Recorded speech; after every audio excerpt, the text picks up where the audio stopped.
BPCL Kochi റിഫൈനറിയിൽ സുരക്ഷാ പാളിച്ചകൾ മൂലം കഴിഞ്ഞ ഒരു വർഷത്തിനകം മരിച്ചത് 6 പേർ. കഴിഞ്ഞ ദിവസം 33 kV സബ്സ്റ്റേഷനിൽ നിന്ന് പൊള്ളലേറ്റ് 2 പേർ മരിച്ചതും സുരക്ഷാ മുൻകരുതലുകൾ പാലിക്കാത്തതുകൊണ്ടാണെന്നും പരാതിയുണ്ട്.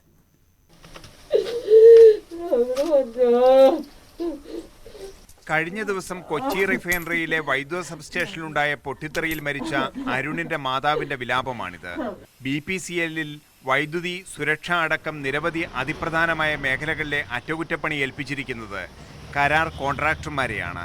വേണ്ടത്ര വൈദഗ്ധ്യമോ യോഗ്യതയോ ഇല്ലാത്തവരെയാണ് ഇവർ തൊഴിലാളികളായി നിയമിക്കുന്നതെന്ന് റിഫൈനറിയിലെ തന്നെ ജീവനക്കാർ പറയുന്നു.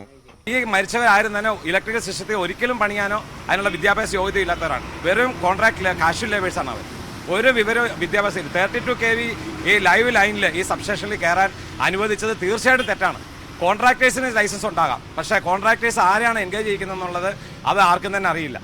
അമ്പലമുകളിലെ വൈദ്യുത സബ്സ്റ്റേഷനുകൾ കൂടാതെ പുതുവൈപ്പിലെ ക്രൂഡ് ഓയിൽ പമ്പിംഗ് സ്റ്റേഷൻ, കളമശ്ശേരിയിലെ ശുദ്ധജല പമ്പിംഗ് സ്റ്റേഷൻ എന്നിവിടങ്ങളിലും കരാർ ജീവനക്കാരാണ്.